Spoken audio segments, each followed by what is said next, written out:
खुली है। अभी जब आप सवेरे फिर आ गई भाई, जब आने में बात हो गई कि दुकान बंद रहेगी तो फिर क्यों खुल गई। मैंने कहा आप लोग परेशान मत हो, मैं आता हूँ। आया तो देखा दुकान खुली। मैंने महिलाओं से पूछा आप लोग जैसा चाहोगे वैसा होगा, पहले हम लोग चाहते दुकान बंद रहे। इन्होंने दुकान बंद कराया, ये सब बैठे हैं। इनसे पूछिए कब तक ये जो चाहेंगे वो हम तो इनके साथ में हैं। सर दुकान बंद करवाना है कि परमानेंट यहाँ से बंद करवाना है? ये भी एक बताइए, ये भी बताइए। महिलाओं से पूछिए जो इनकी इच्छा होगी, हम तो जनप्रतिनिधि हैं, यहाँ की महिलाओं के साथ में। अच्छा सर दूसरा ये मांग मांगी है कि यहाँ से हवली चाहे रंडम में चली जाए चाहे यहाँ चली यहाँ पे हट, यही मांग हमारे लोगों की। मांग क्या है? मांग क्या है? मांग हमारे लोगों के ही है कि हवली यहाँ से हट जाए। और जब तक होली बंद नहीं रहेगी आप विधायक विधायक के संगे अपना गला घोट दें। विधायक जहाँ रहेंगे तहाँ हम लोग रहेंगे।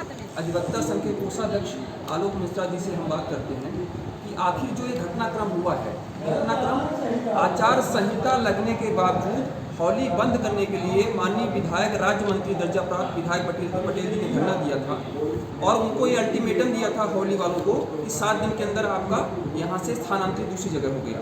लेकिन 7 दिन के बाद जैसे ही चुनाव यहाँ पे खत्म होता है फिर से होली खुल गया।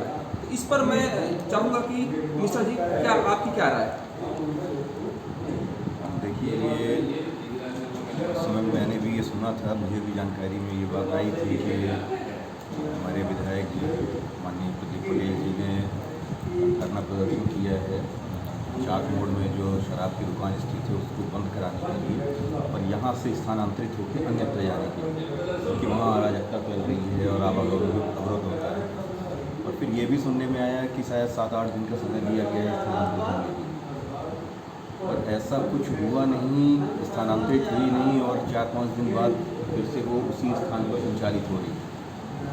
अगर इन सारी चीज़ों को एक साथ देखा जाए तो ये बात एक समझ में आती है कि ये केवल और केवल एक चुनावी स्टंट था। उस समय अपने यहाँ नगर पंचायत चुनाव था, इस वजह से शायद ये वोट बैंक की राजनीति लेकर किस तरह से एक स्टैंड किया गया। और जितने मुँह उतनी तरह की बातें होती हैं, कहीं ये भी बात आती है कि कुछ मामले को सेटल किया गया है या क्या कुछ। मैं इन सारी बातों पे तब तक किसी तरह से कोई बात नहीं कह सकता जब तक कि कुछ अच्छी जानकारी ना हो। लेकिन अभी तक की जो परिस्थितियाँ सामने आई हैं उनको देख करके ये ज़रूर समझ में आता है कि ये मुख्य रूप से चुनावी स्टंट था। वोट की संख्या बढ़ाने के लिए इस तरह का एक काम धाम फैलाया गया था। जिसे मैं इस मुद्दे पर उनका वक्तव्य जानना चाहूँगा जी। जो लाइसेंस होता है उसका एक निश्चित स्थान होता है और उसके उस निश्चित स्थान पर संचालित है या नहीं है ये तो अब उसको रिकॉर्ड पर ही पता चलेगा और उसके लाइसेंस के आधार पर ही वो ऊपर देखा जाए या विधायक के लिए चाहिए उसको देखिए कि इसका स्थान कहाँ निश्चित है और उस स्थान पर यदि संचालित सार्वजनिक स्थान पर इसका नहीं होना चाहिए मेरे हिसाब से, क्योंकि इससे लोगों को क्या है कि छोटे छोटे बच्चों पर या महिलाओं पर गलत इसका असर पड़ता है और इसको कहीं साइड में इसका लाइसेंस नहीं, मेन मुद्दा यहाँ पर ये है कि एक जनप्रतिनिधि जो मतलब इस विधानसभा का पहला व्यक्ति विधायक को कहा जाता है, वो भी राज्य मंत्री दर्जा प्राप्त और जिनकी सत्ता है, उनके कहने के बावजूद, उनके धरना देने के बावजूद होली वहाँ से स्थानांतरित नहीं हुई बल्कि यथावत वहीं पे चल रही है। इस पर क्या है? ये कोई चुनावी स्टंट था जैसे अभी एक औरत वक्त आपके साथी ने कहा था, या फिर इसके पीछे का कुछ खेल अलग भी है? देखिए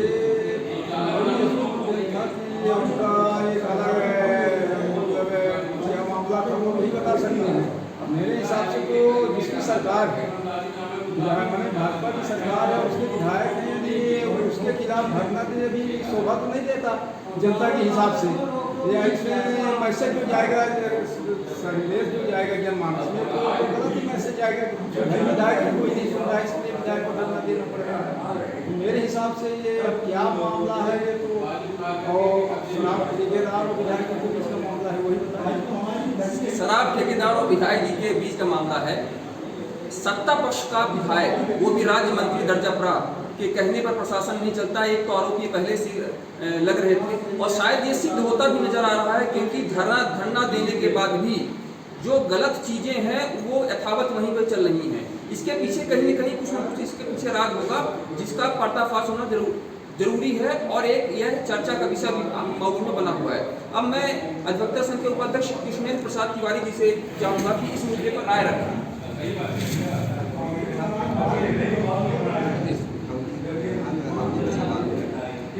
विधायक भी हमारे हर लोग धरना प्रदर्शन करते रहे और जब वहाँ की बात नहीं मानकर प्रशासन हाथों बातों चाहते हैं। अब जहाँ रहा सवाल हवाई का, तो हवाई के लिए हम लोग ये सोच रहे थे कि हफ्ते बाद हवाई दूसरी जगह स्थानांतरित हो जाए, लेकिन दुर्भाग्यवश वहीं पर चालू हो गई है। इसलिए कहीं न कहीं इसमें प्रशासन को गंभीरता विचार करना चाहिए। हमारे विधायक धरना दे रहे हैं तो पुनः वहाँ संचालित होने से विधायक की पर थोड़ा शक खराब होती है और प्रशासन को भी मैसेज गलत जाता है, वहाँ वहीं दोबारा संचालित होगा। इसलिए हम तो चाहते हैं जहाँ स्वास्थ्य विभाग के द्वारा संचालित नहीं होगी इसको सांसद किया जाए और वहाँ पर जो कि बीच रोड पर है जाकर हो जाती है, वहाँ पर काफ़ी बस्ती है, वहाँ पर आना जाना आवागमन ज़्यादा होता है, इसलिए वहाँ देखिए इस पूरे धरना प्रदर्शन से और कुछ हुआ हो चाहे ना हुआ हो, विधायक जी की जो छवि है वो जरूर धूमिल होती कहीं न कहीं प्रतीत हो रही है।